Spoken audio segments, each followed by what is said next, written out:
Салам окурмандар, бүгүн силерге кыздардын тагдырын талкалаган 3 стереотип тууралуу айтып адистердин ойлорун сунуштайбыз. Эң биринчи стереотип — кыздын барар жери күйөө.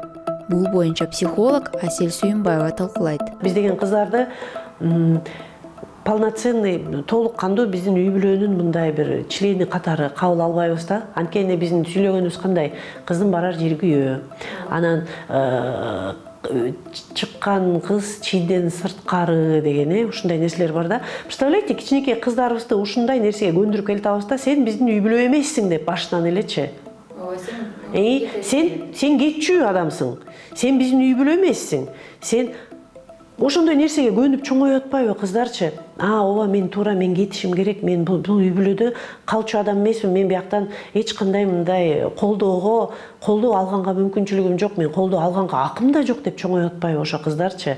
Анан бул бирок мен айтат элем, азыркы кезде бул нерсе өзгөрүп эле келатат депчи. Анткени кыздарга мамиле азыр мындай кичине болсо дагы баягы чукмурсканын кадамындай болсо дагы бирок өзгөрүп келатат да азырчы.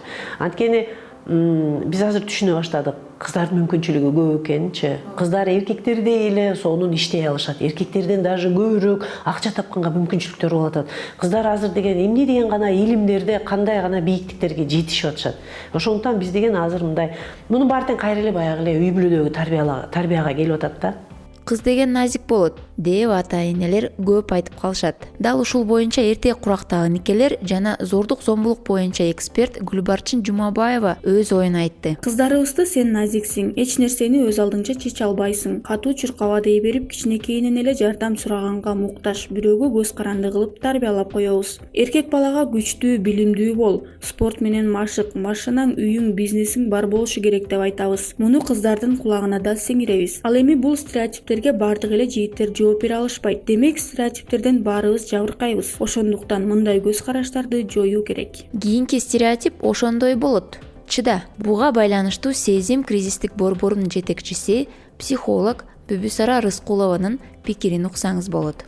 Аюуда болсо эрим болсун, балдарым жетим калбасын, ушул мени багып жатат, жаман болсо дагы өз атасы деп зомбулукка баш ийип жүрө берген аялдар жок эмес. Эч ким үй бүлөнүн бузулушун каалабайт, бирок эртеден кечке зомбулук көргөн эне балдарга жакшы тарбия бере албайт, ден соолугунан ажырайт. Кылмыштын бетин ачпаса, ал күчөй берет. Айта кетсем, мындан 2-3 жыл мурун бир соттук процесс болду. Кыздын ата-энесинин буркурап ыйлаганын карап тура албайсың. Эмне болгон процесс деп жатсаңыз керек. Кыскасы мындай: кызы ажырашып келет, кийин экинчи ирет турмушка чыгат. Ата-энеси кийинки күйөө баласын жактырган эмеспи, айтор каршы болушканына карабай, кыз никесин кыйдырып жашап калат. Турмушка чыккандан кийин күйөөсү аябай зулумдук көрсөтүптүр. Энесине айтса, кайра келе бересиңби, өзүң тийдиңби, чыда дептир. Акыры кыз өзүнүн жанын кыйып тыныптыр. Андыктан чыдагандын да чеги болот. Бир жолу кол көтөргөндө унчукпай койсо, кийин анысы адат болуп калат. Бүгүн 3 стереотип тууралуу айтып бергенге аракет кылдык. Ал эми сиз кандай стереотиптерге туш болгонсуз? Бул боюнча комментарийге жазсаңыз болот.